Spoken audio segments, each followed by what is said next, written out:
श्री शिरडी साई सहस्रनाम स्तोत्रम् ध्यानम् ब्रह्मानन्दं परमसुखदं केवलं ज्ञानमूर्तिं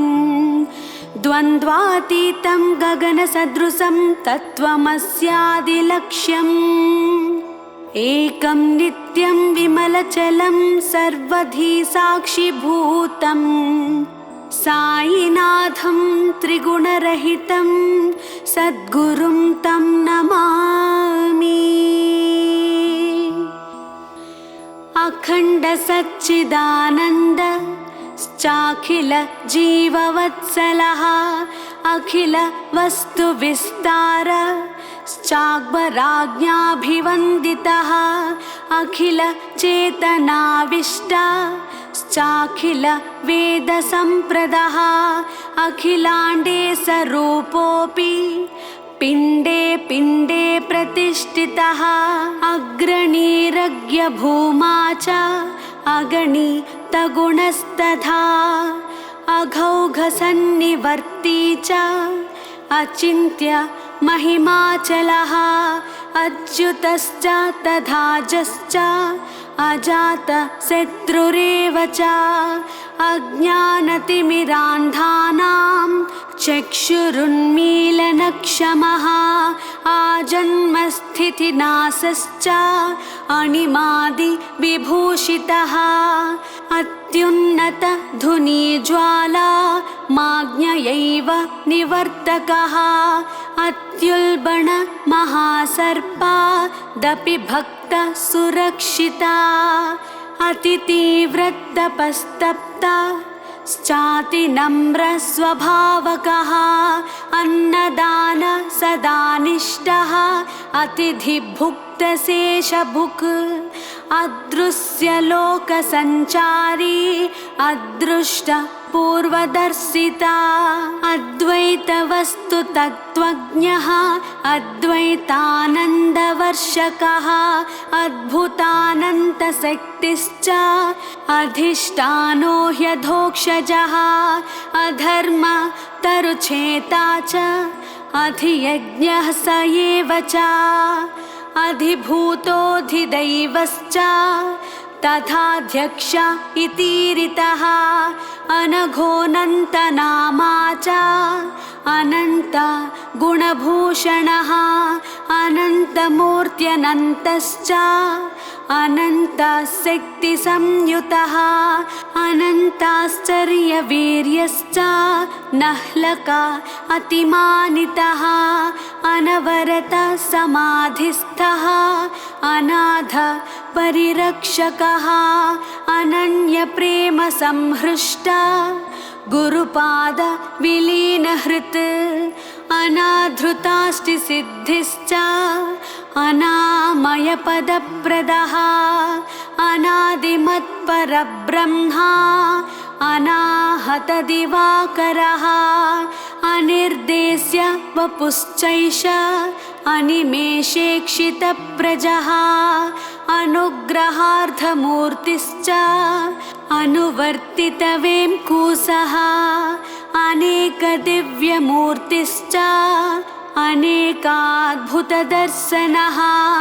अनेकजन्मजं पापं स्मृतिमात्रेण हारकः अनेकजन्मवृत्तान्तं सविस्तारमुदीरयन् अनेकजन्मसम्प्राप्त कर्मबन्धविदारणः अनेकजन्मसंसिद्ध शक्तिज्ञानस्वरूपवान् अन्तर्बहिश्च सर्वत्र व्याप्ताखिलचराचरः अन्तर्हृदय आकाशः अन्तकालेऽपि रक्षकः अन्तर्याम्यन्तरात्मा हि अन्नवस्त्रेप्सितप्रदः अपराजितशक्तिश्च अपरिग्रहभूषितः अपवर्गप्रदाता च अपवर्गमयो हि सः अपान्तरात्मरूपेण स्रष्टुरिष्टप्रवर्तकः अपावृतकृपागारो अपारज्ञानशक्तिमान् तथा पार्थिवदेहस्थः अपां पुष्पनिबोधकः अप्रपञ्चो प्रमत्तश्च अप्रमेय गुणाकारः अप्राकृतवपुश्चैव अप्राकृतपराक्रमः अपार्थितेष्टदाता वै अब्दुल्लादिपरागतिः अभयं सर्वभूतेभ्यो ददामीति व्रती च सः अभिमानातिदूरश्च अभिषेकच्च मत्कृतिः अभीष्टवरवर्षी च अभीक्ष्ण दिव्यशक्तिभृत्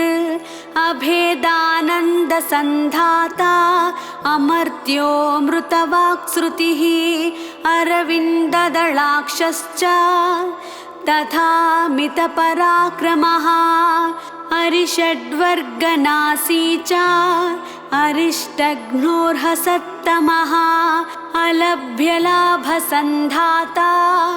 अल्पदानसुतोषितः अल्लानाम सदा वक्ता अलं बुद्ध्या स्वलङ्कृतः अवतारित सर्वेषु अवधीरितवैभवः अवलम्ब्य स्वपादाब्जः अवलीयेति विश्रुतः अवधूताखिलोपाधि अविशिष्टः स एव हि अवशिष्टः स्वकार्यार्थे त्वक्तदेहं प्रविष्टवान् अवाक्पाणिपादोरुः अवाज्ञानसगोचरः अवाप्तः सर्वकामोऽपि कर्मण्येव प्रतिष्ठितः अविच्छिन्नाग्निहोत्रश्च अविच्छिन्नः सुखप्रदः अवेक्षितदिगन्तस्थः प्रजापालननिष्ठितः अव्याजकरुणासिन्धु रव्याहतेष्टिदेशगः अव्याहृतोपदेशश्च अव्याहतः सुखप्रदः अशक्यशक्यकर्ता च अशुभासा यशुद्धिकृत् अशेषभूतहृत्स्थाणुः अशोकमोहशृङ्खलः अष्टैश्वर्ययुतत्यागी अष्टसिद्धिपराङ्मुखः असंयोगयुक्तात्मा असङ्गा दृढशस्त्रभृत् असङ्ख्येयावतारेषु ऋणानुबन्धिरक्षितः अहं ब्रह्मस्थितप्रज्ञः अहं भावविवर्जितः अहं त्वञ्च त्वमेवाहमिति तत्त्वप्रबोधकः अहेतुककृपासिन्धु रहिंसा निरतस्तथा अक्षीणसौहृदोक्षयः तथा क्षयसुखप्रदः अक्षरादपि कूटस्था दुत्तमः पुरुषोत्तमः आखुवाहनमूर्तिश्च आगमाद्यन्तसन्नुतः आगमातीतसद्भावः आचार्य परमस्तथा आत्मानुभवसन्तुष्टो आत्मविद्याविशारदः आत्मानन्दप्रकाशश्च आत्मैव परमात्मदृक् आत्मैक सर्वभूतात्मा आत्मा रामः स आत्मवान् आदित्यमध्यवर्ती च आदिमध्यान्तवर्जितः आनन्द परमानन्दः तथानन्दप्रदो हि सः आनागमादृताज्ञश्च आनतावननिवृत्तिः आपदामपहर्ता च आपद्बान्धवः एव हि आफ्रिकागत अमृतवैद्याय परमानन्ददायकः आयुरारोग्यदाता च आर्तत्राणपरायणः आरोपणापवादैश्च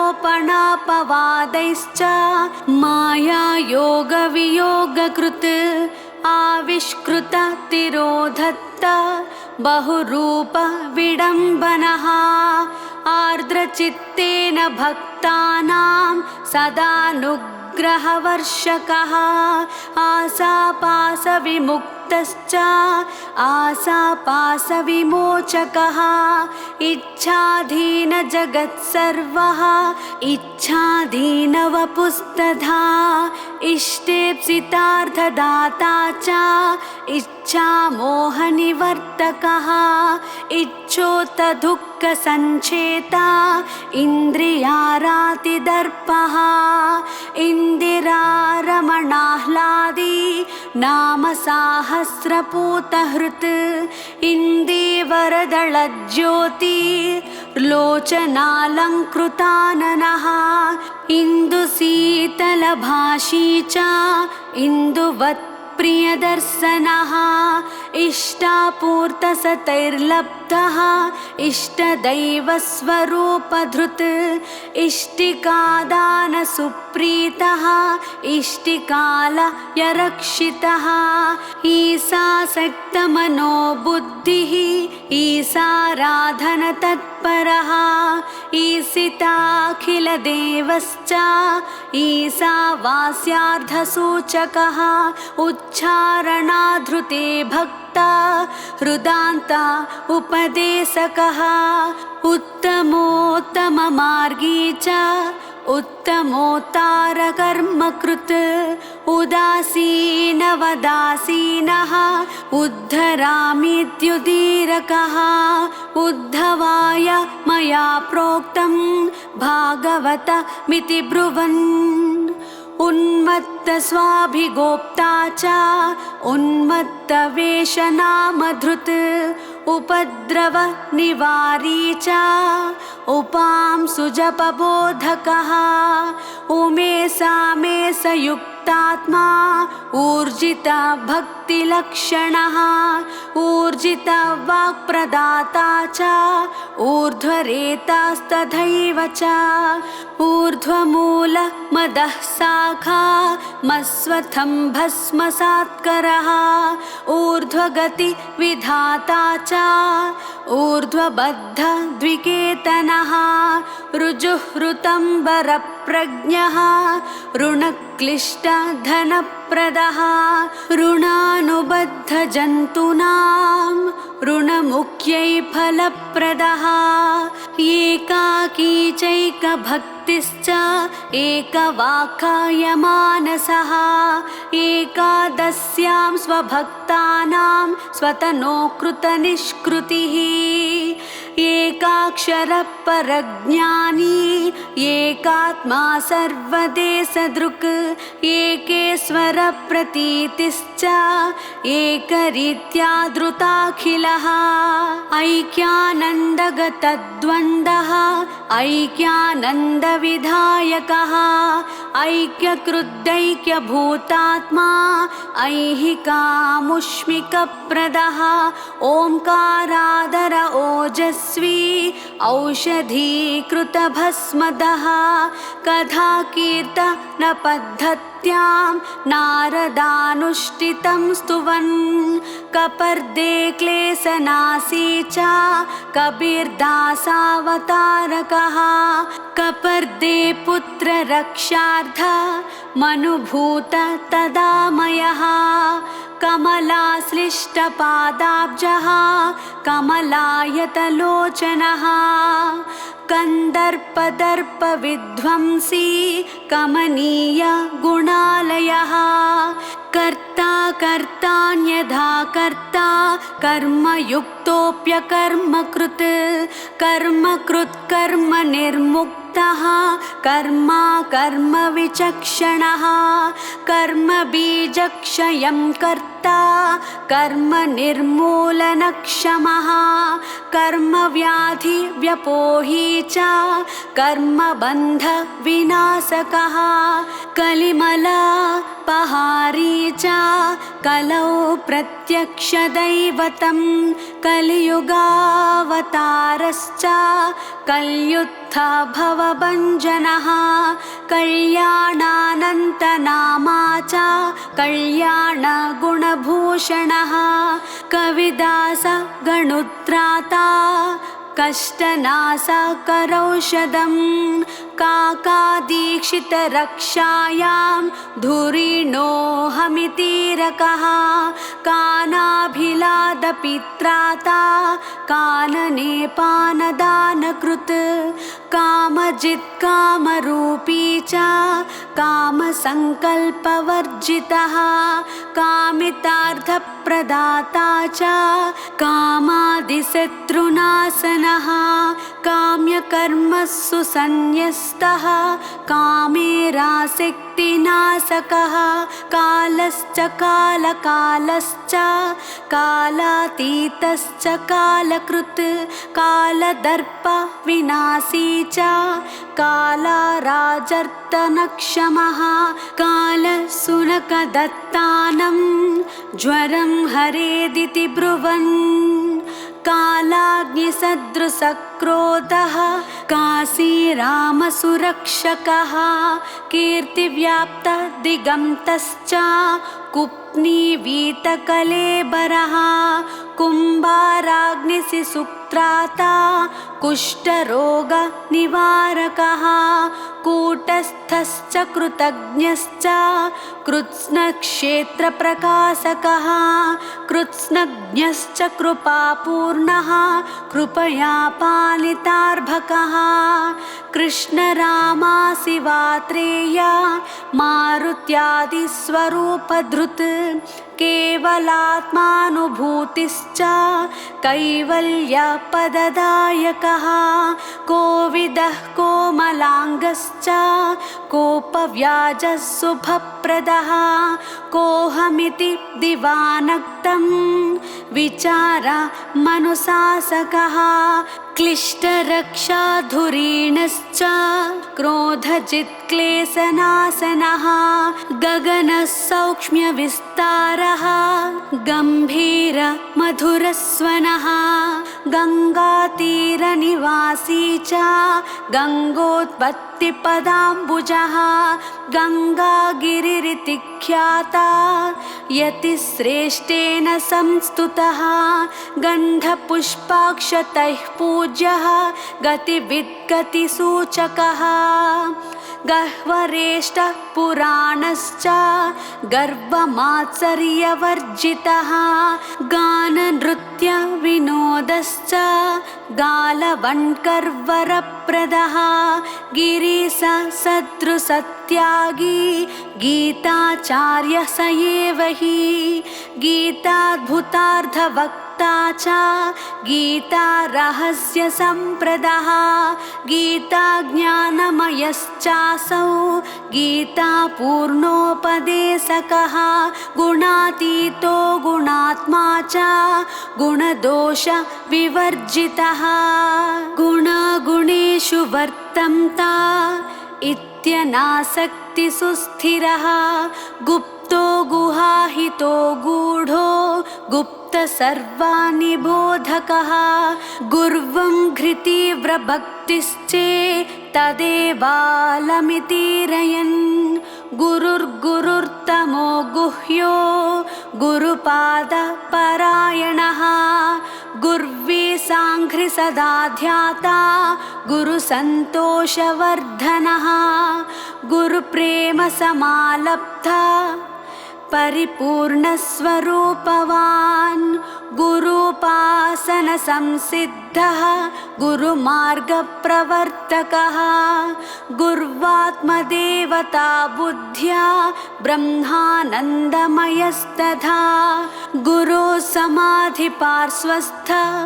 निम्बछायानिवासकृत् गुरुवेङ्कुशसम्प्राप्ता वस्त्रेष्टिका सदा धृतः गुरुपरम्परादिष्टा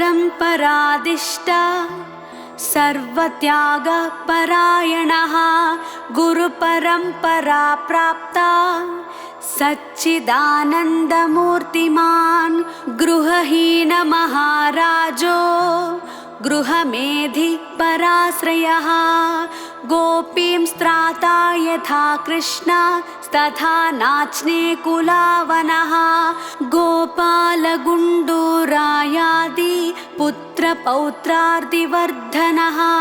गोष्पदीकृतकष्टाब्धिर्गोदावरी तटागतः चतुर्भुजश्चतुर्बाहु निवारी तन्द्रुसङ्कटः चमत्कार्यैः संक्लिष्टौर्भक्तिज्ञानविवर्धनः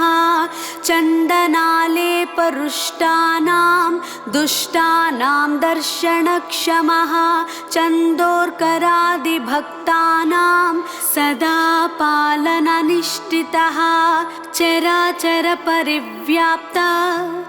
चर्मदाहेऽप्यविक्रमः चान्भायाख्यपटेलार्धं चमत्कार सहायकृत्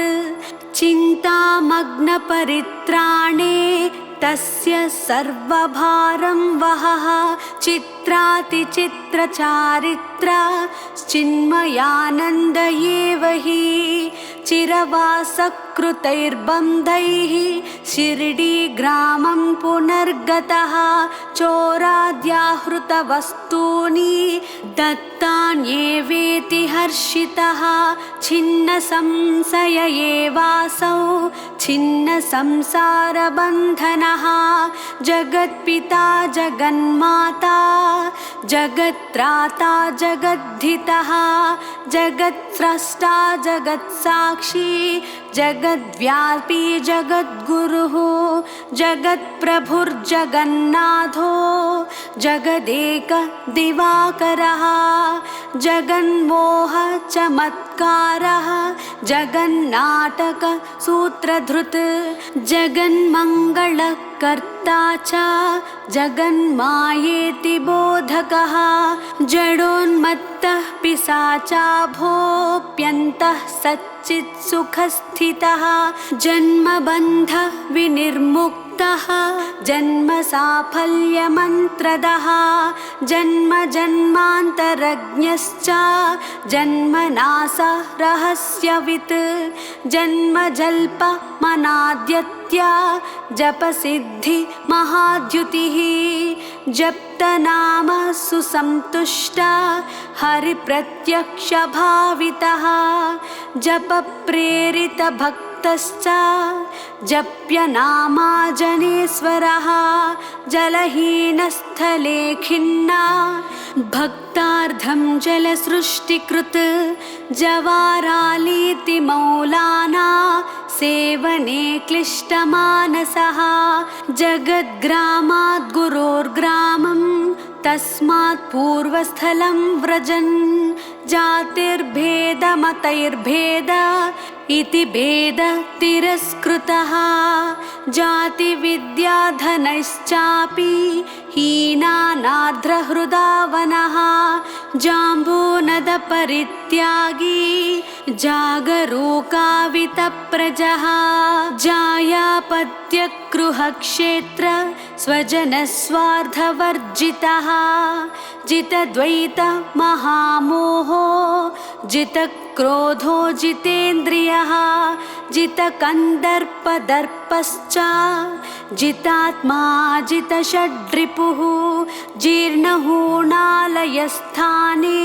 पूर्वजन्म कृतं स्मरन् जीर्णहूणालयं चाद्य सर्वमर्त्यालयं करः जीर्णवस्त्रसमं मत्वा देहं त्यक्त्वा सुखं स्थितः जीर्णवस्त्रसमं पश्यन्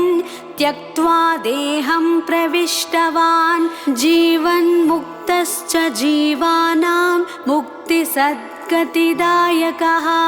ज्योतिःशास्त्ररहस्यज्ञः ज्योतिर्ज्ञानप्रदस्तथा ज्योक्षः सूर्यं दृशा पश्यन् ज्ञानभास्करमूर्तिमान् ज्ञातसर्वरहस्यश्च ज्ञातब्रह्म परात्परः ज्ञानभक्तिप्रदश्चासौ ज्ञानविज्ञाननिश्चयः ज्ञानशक्तिसमारूढः ज्ञानयोगव्यवस्थितः ज्ञानाग्निदग्धकर्मा च ज्ञाननिर्धूतकल्मषः ज्ञानवैराग्यसन्धाता ज्ञानसञ्छिन्नसंशयः ज्ञानापास्तमहामोहः ज्ञानीत्यात्मैव निश्चयः ज्ञानेश्वरी पठद्दैव प्रतिबन्धनिवारकः ज्ञानं ज्ञेयं ज्ञानगम्यं ज्ञातसर्वपरं मतः ज्योतिषां प्रथमज्योतिर्ज्योतिर्हीनद्युतिप्रदः तपःसन्दीप्ततेजस्वी तप्तकाञ्चनसन्निभः तत्त्वज्ञानार्धदर्शी च तत्त्वमस्यादिलक्षितः तत्त्ववित्तत्त्वमूर्तिश्च तन्द्रालस्य विवर्जितः तत्त्वमालाधरश्चैव तत्त्वसारविशारदः तर्जितान्तकदूतश्च तमसः परः उच्यते तात्या गणपतिप्रेष्ठ तात्यानूल्कर्गतिप्रदः तारकब्रह्मनामा च तमोरजो विवर्जितः तामरसदलाक्षश्च ताराबाह्यासुरक्षकः तिलकपूजिताङ्घ्रिश्च तिर्यग्जन्तुगतिप्रदः तीर्थकृतनिवासश्च तीर्थपाद इतीरितः तीव्रभक्तिनृसिंहादि भक्तालीभूर्यनुग्रहः तीव्रप्रेमविरागाप्ता वेङ्कटेश कृपानिधिः तुल्यप्रिया प्रियश्चैव तुल्यनिन्दात्मसंस्तुतिः तुल्याधिकविहीनश्च तुष्टसज्जनसंवृतः तृप्तात्मा च तृषाहीन स्तृणीकृतजगद्वसुः तैलीकृतजलापूर्णा दीपसञ्ज्वलितालयः त्रिकालज्ञस्त्रिमूर्तिश्च त्रिगुणातीत उच्यते त्रियामायोगनिष्ठात्मा दशदिग्भक्तपालकः त्रिवर्गमोक्षसन्धाता त्रिपुटीरहितस्थितिः त्रिलोकस्वेच्छसञ्चारी त्रैलोक्यतिमिरापहः त्यक्तकर्मफलासङ्गः त्यक्तभोगः सदा सुखी त्यक्तदेहात्मबुद्धिश्च त्यक्तसर्वपरिग्रहः त्यक्त्वा मायामयं सर्वं स्वे महिम्नि सदा स्थितः दण्डधृद्दण्डनार्नाहं दुष्टवृत्तेर्निवर्तकः दम्भदर्पातिदूरश्च दक्षिणामूर्तिरेव च दक्षिणादानकर्तृभ्यो दशधा प्रतिदायकः दक्षिणापार्थनाद्वारा शुभकृत्तत्वबोधकः दयापरो दया सिन्धुर्दत्तात्रेयः स एव हि दरिद्रोऽयं धनी वेति भेदाचारविवर्जितः दहराकाशभानुश्च दग्धहस्तार्भकावनः दारिद्र्यदुःखभीतिघ्नो दामोदर वरप्रदः दानसौण्डस्तथा दानैश्चान्यान् वसं नयन् दानमार्गस्कलत् तत्पाद नानाचान्दोर्करावणः दिव्यज्ञानप्रदश्चासौ दिव्यमङ्गलविग्रहः दीनदयापरश्चासौ दीर्घदृग्दीनवत्सलः दुष्टानां दमने सक्तः दुरादर्श तपोबलः दुर्भिक्षोऽप्यन्नदाता च दुरादृष्ट विनाशकृत् दुःखशोकभयद्वेष मोहाद्य शुभनाशकः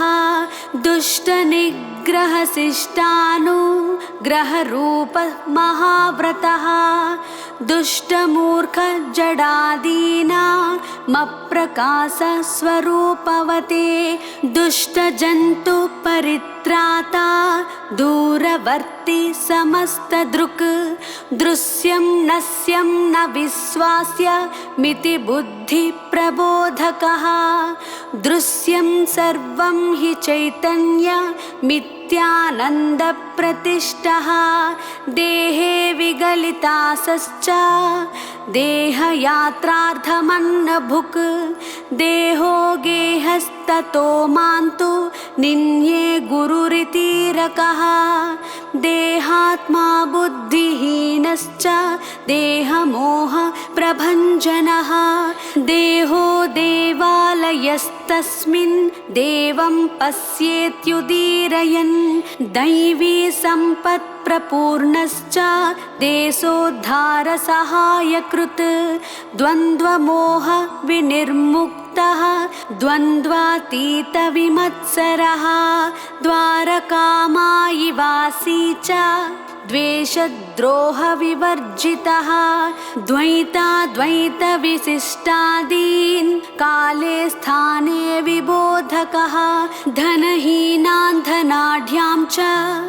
समदृष्ट्यैव रक्षकः धनधेन समत्यागी धरणीधरसन्निभः धर्मज्ञो धर्मसेतुश्च धर्मस्थापनसम्भवः धूमाले उपासनी पत्न्यो निर्वाणे सद्गतिप्रदः धूपखेड़ा पटेल चांद भाई नष्टा स्वस्थानसूचकः धूमयानात् पतत्पाथे वारपत्नी सुरक्षकः ध्यानावस्थितचेताश्च धृत्युत्साहसमन्वितः नतजना वनश्चासौ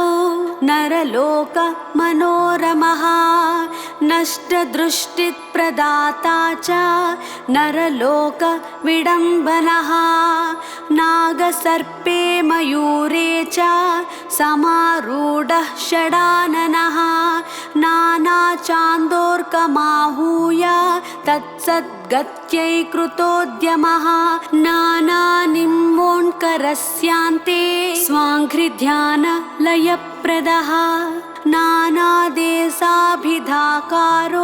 नानाविधिसमर्चितः नारायणमहाराज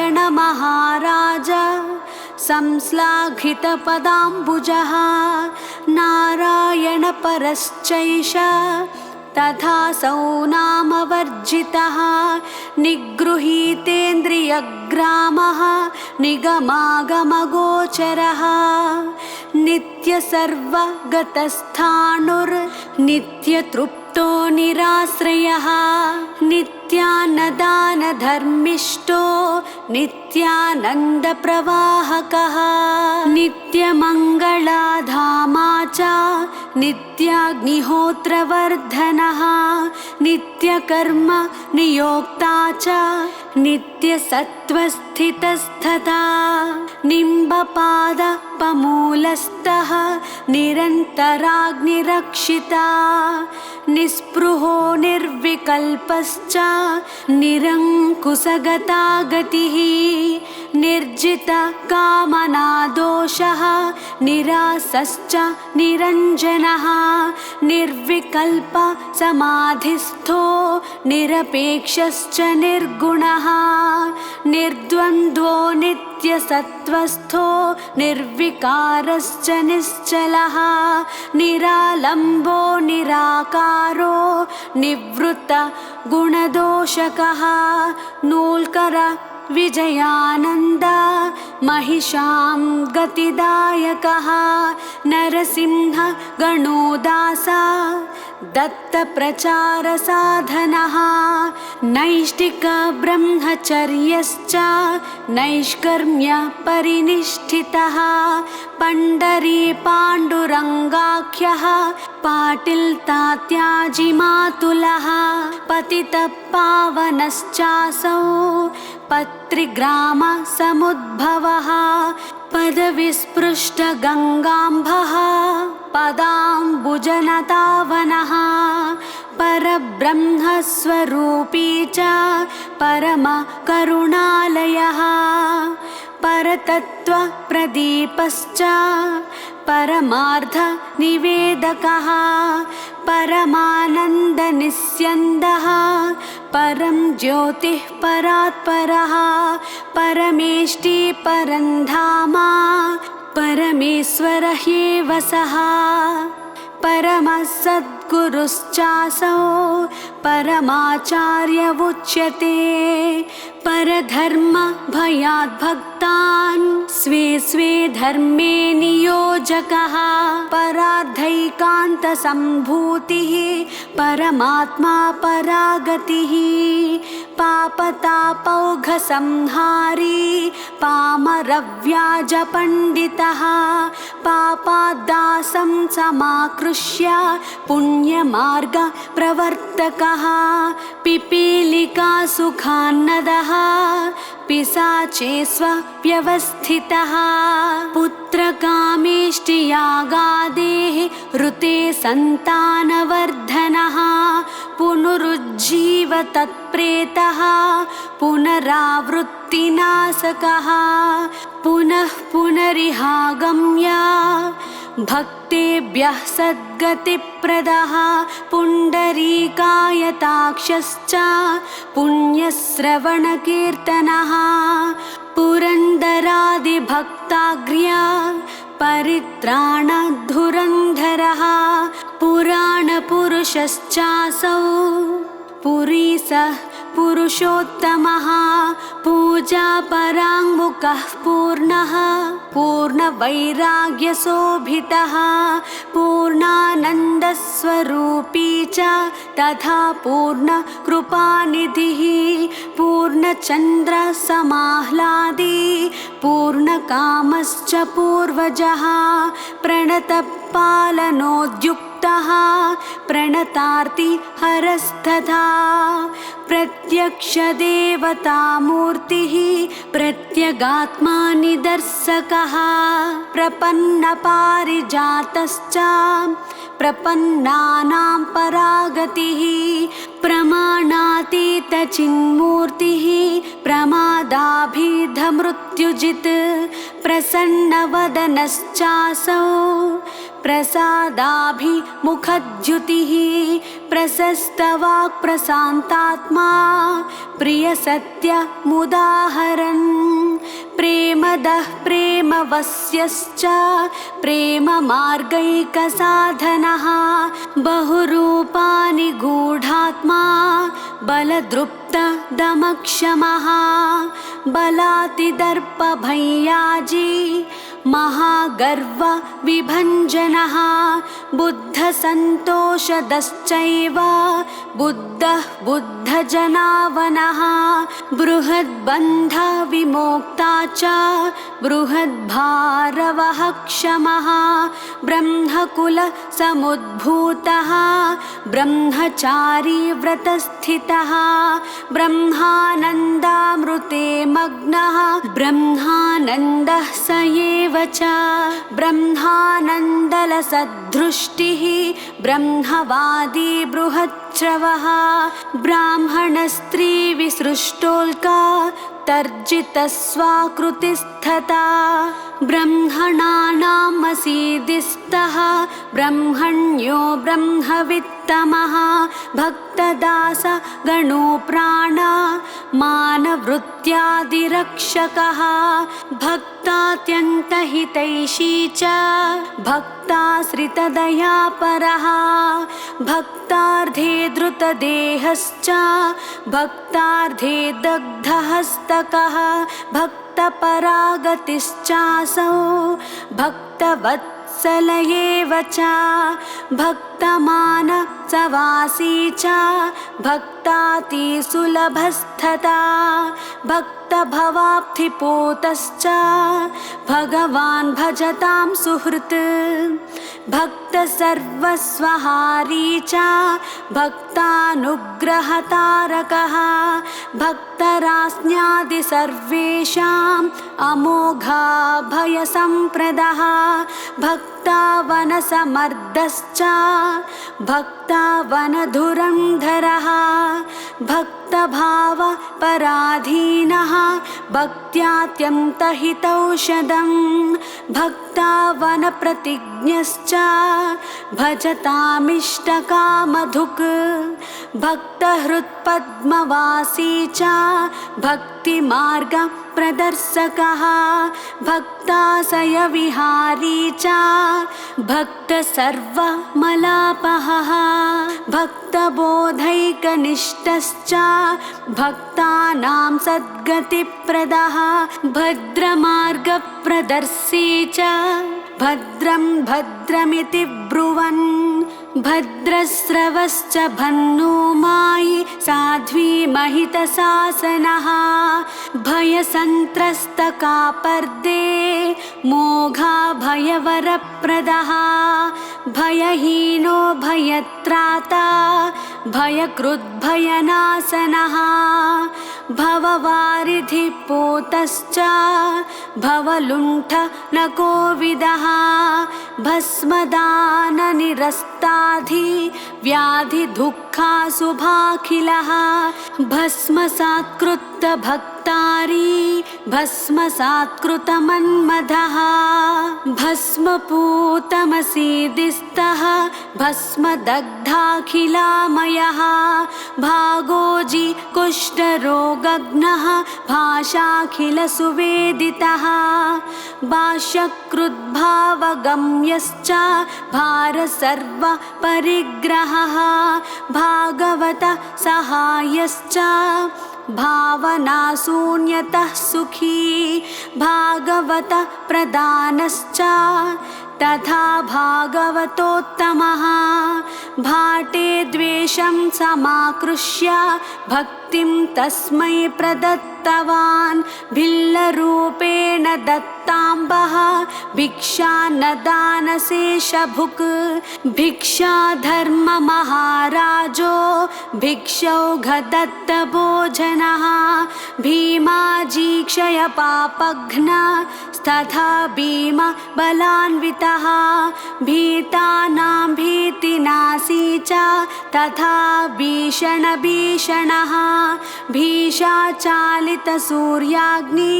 मघवन्मृत्युमारुतः भुक्तिमुक्तिप्रदाता च भुजगाद्रक्षितप्रजः भुजङ्गरूपमाविश्य सहस्रजनपूजितः भुक्त्वा भोजनदातॄणां दग्धप्रागुत्तराशुभः भूटिद्वारा गृहं बद्ध्वा कृतसर्वमतालयः भूभृत्समोपकारी च भूमासौ भूषयास्तथा भूतशरण्यभूतश्च भूतात्मा भूतभावनः भूतप्रेतपिशाचादीन् धर्ममार्गे नियोजयन् भृत्यस्य भृत्यसेवाकृत् भृत्यभारवहस्तथा भेकं दत्तवरं स्मृत्वा सर्वस्यादपि रक्षकः भोगैश्वर्यश्वसक्तात्मा भैषज्येभिषजाम्बरः मार्गरूपेण भक्तस्य रक्षणे तेन ताडितः मन्त्रघोषमसीदिस्तः मदाभिमानवर्जितः मधुपानभ्रुसासक्तिं दिव्यशक्त्याव्यपोहकः मसीध्यां तुलसी पूजाम् अग्निहोत्रं च शासकः महावाक्यः सुधामग्नः महाभागवतस्तथा महानुभाव तेजस्वी महायोगेश्वरश्च सः महाभयपरित्राता महात्मा च महाबलः माधवराय देशपाण्डे सख्युः साहाय्यकृत्तधा मानापमानयोस्तुल्यः मार्गबन्धुश्च मारुतिः मायामानुषरूपेण गूढैश्वर्यपरात्परः मार्गस्थदेव सत्कारः कार्य इत्यनुशासिता मारीग्रस्थभूटित्राता मार्जालोच्छिष्टभोजनः मिरीकरं सर्पगण्डात् दैवाज्ञाप्ताद्विमोचयन् मितिवाक्मिति भुक्चैव मित्रे शत्रौ सदा समः मीनातायि प्रसूत्यर्थं प्रेषिताय रथं ददत् मुक्तसङ्ग आनं वादी मुक्तसंसृतिबन्धनः मुहुर्देवावतारादि नामोच्चारणनिवृत्तः मूर्तिपूजानुशास्ता च मूर्तिमानप्यमूर्तिमान् मूले शास्त्री गुरोर्घोलप महाराजस्य रूपधृत् मृतसूनुं समाकृष्य पूर्वमातर्योजयन् मृदालयनिवासी च मृत्युभीतिव्यपोहकः मेघश्यामाय पूजार्थं शिवलिङ्गमुपाहरन् मोहकलिलतीर्णश्च मोहसंशयनाशकः मोहिनीराजपूजायां कुलकर्ण्यपानियोजकः मोक्षमार्गसहायश्च मौनव्याख्याप्रबोधकः यज्ञदान तपोनिष्ठः यज्ञशिष्टान्नभोजनः यतीन्द्रियमनोबुद्धिः यतिधर्मसुपालकः यतो वाचो निवर्तन्ते तदानन्दः सुनिष्ठितः यत्नातिशयसेवाप्ता गुरुपूर्णकृपाबलः यथेच्छा सूक्ष्मसञ्चारी यथेष्टदानधर्मकृत् यन्त्रारूढं जगत्सर्वं मायया भ्रामयत् प्रभुः यमकिङ्करसन्त्रस्ता सामन्तस्य सहायकृत् यमदूत परिक्लिष्टा पुरन्दर सुरक्षकः यमभीति विनाशी च यवनालयभूषणः यशसापि महाराजः यशः पूरितभारतः यक्षरक्षः पिशाचानां सान्निध्यादेव नाशकः युक्तभोजननिद्रश्च युगान्तरचरित्रवित् योगशक्तिजितस्वप्नः योगमाया समावृतः योगवीक्षणसन्दत्ता परमानन्दमूर्तिमान् योगिभिर्ध्यानगम्यश्च योगक्षेमवहस्तथा रथस्य रजताश्वेषु हृतेष्वम्लानमानसः रसश्च रससारज्ञः रसनारसजिच्च सः रसोऽप्यस्य परं दृष्ट्वा निवर्ति तमहायसः रक्षणात् पोषणात् सर्वा पितृमातृगुरुप्रभुः रागद्वेषवियुक्तात्मा राकाचन्द्रसमाननः राजीवलोचनश्चैषः राजभिश्चाभिवन्दितः रामभक्तिप्रदायकः प्रपूर्णश्च रामरूप प्रदर्शकः रामसारूप्यलब्धश्च रामसायीति विश्रुतः रामदूतमयश्चासौ राममन्त्रोपदेशकः राममूर्त्यादिसंकर्ता रासने कुलवर्धनः रुद्रतुल्य प्रकोपश्च रुद्रकोपदमक्षमः रुद्रविष्णुकृताभेदः रूपिणी रूप्यमोहजित् रूपे रूपे चिदात्मानं पश्यध्वमिति बोधकः रूपाद्रूपान्तरं यातो मृत इत्यभयप्रदः रेगेसि सोऽर्थधाम्दस्य सतां गतिविधायकः रोगदारिद्र्यदुःखादीन् भस्मदानेन वारयन् रोदनातार्द्रचित्तश्च रोमहर्षादवाकृतिः लघ्वासी लघुनिद्रश्च लब्धा स्वग्रामणिस्तुतः लगुडोद्धृतरोहिल्ला स्तम्भनादर्पणासकः ललिताद्भुतचारित्रः लक्ष्मीनारायणस्तथा लीलामानुषदेहस्थो लीलामानुषकर्मकृत्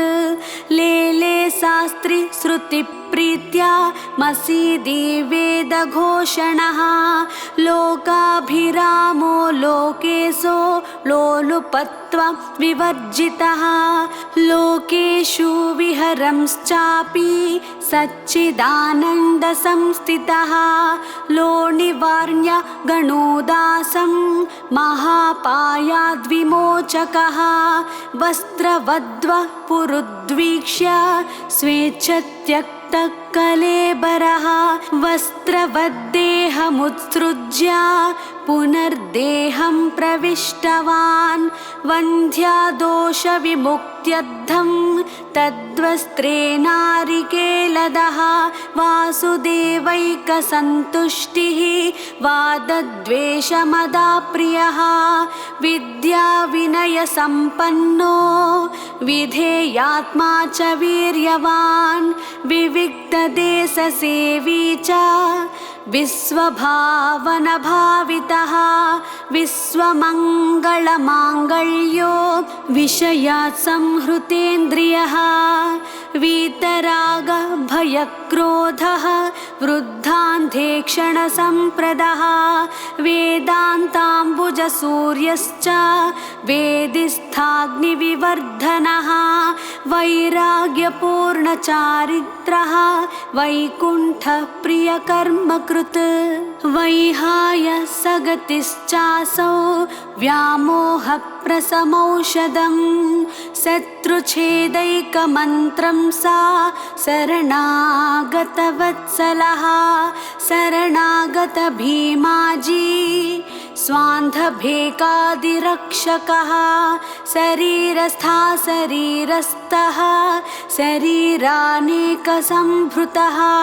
शश्वत्परार्धसर्वेहः शरीरकर्म केवलः शाश्वतधर्मगोप्ता च शान्तिदान्ति विभूषितः शिरस्तम्भितगङ्गाम्भः शान्ताकारः स एव च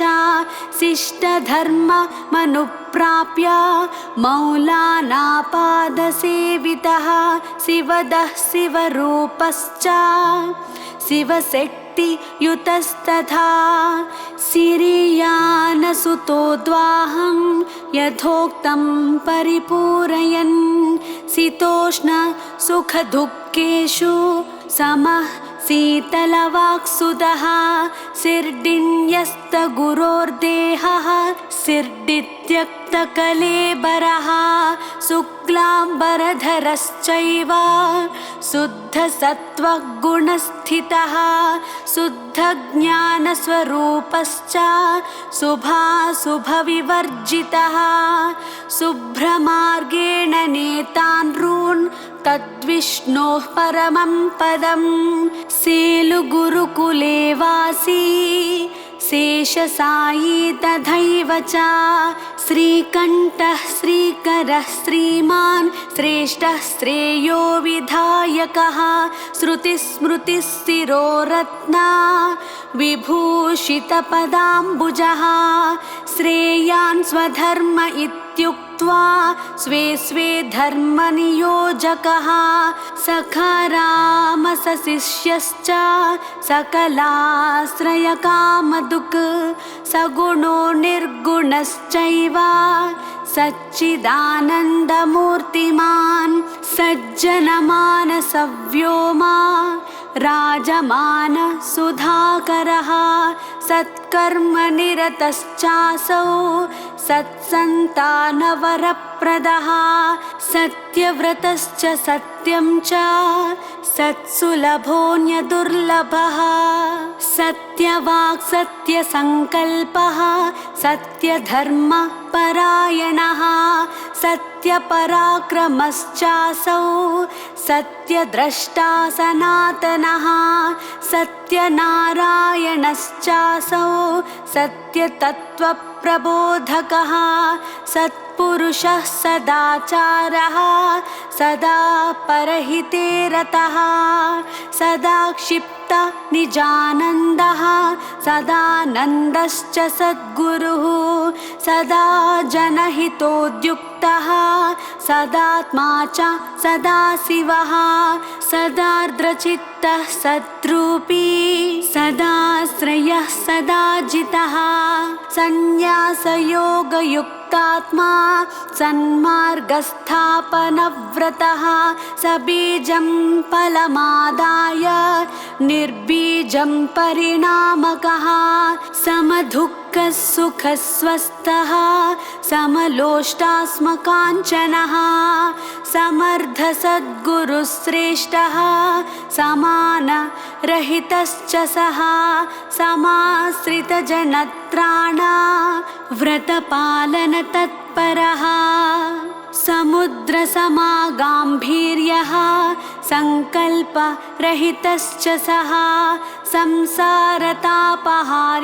घ्रीः तथा संसारवर्जितः संसारोत्तारनामा च सरोजदलकोमलः सर्पादिभयहारी च सर्परूपेऽप्यवस्थितः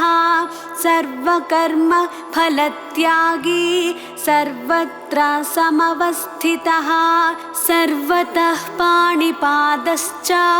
सर्वतोक्षि शिरोमुखः सर्वतः श्रुतिमन्मूर्तिः सर्वमावृत्य संस्थितः सर्वधर्म समत्राता सर्वधर्म सुपूजितः सर्वधर्मान् परित्यज्य गुर्वी संसरणं गतः सर्वधी साक्षिभूतश्च सर्वनामाभिसूचितः सर्वभूतान्तरात्मा च सर्वभूताशयस्थितः सर्वभूतादिवासश्च सर्वभूतहिते रतः सर्वभूतात्मभूतात्मा सर्वभूतसुहृच्छसः सर्वभूतनिसोनिद्रः सर्वभूतसमादृतः सर्वज्ञः सर्ववित् सर्वः सर्वमतसुसम्मतः सर्वब्रह्ममयं द्रष्टा सर्वशक्त्युपबृंहितः सर्वसङ्कल्पसन्न्यासी तथा सङ्गविवर्जितः सर्वलोकशरण्यश्च सर्वलोकमहेश्वरः सर्वेशः सर्वरूपी च सर्वशत्रुनिबर्हणः सर्वैश्वर्यैकमन्त्रं च सर्वेप्सितफलप्रदः सर्वोपकारकारी च सर्वोपास्यपदाम्बुजः सहस्रशीर्षमूर्तिश्च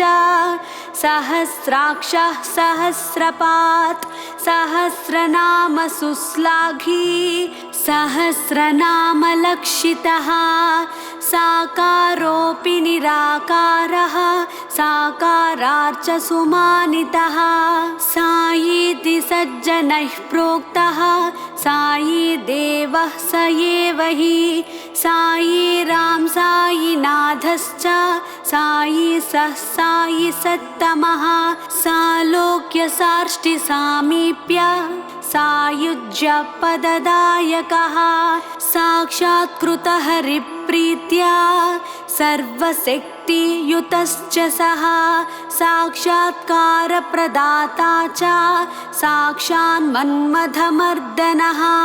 सिद्धेशः सिद्धसङ्कल्पः सिद्धिदः सिद्धिवाङ्मुखः सुकृतदुष्कृतातीतः सुखेघ विगतस्पृहः सुखदुःखसमश्चैव सुधास्यन्दिमुखोज्ज्वलः स्वेच्छामात्रजडद्देहः स्वेच्छोपात्ततनुस्तदा स्वीकृतभक्तरोगश्च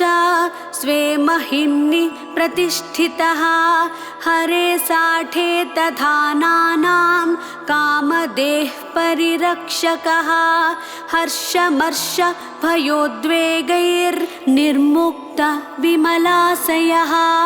हिन्दुमुस्लिं समूहानां मैत्रीकरणतत्परः हूङ्कारेणैव सुक्षिप्रं स्तब्धप्रचण्डमारुतः हृदयग्रन्थिभेदी च हृदयग्रन्थिवर्जितः क्षान्तानन्तदौर्जन्यः क्षितिपालादिसेवितः क्षिप्रप्रसाददाता च क्षेत्रीकृतस्वशिर्डिकः इति श्री शिर्डी साई सहस्रनामस्तोत्रम् सम्पूर्णम्।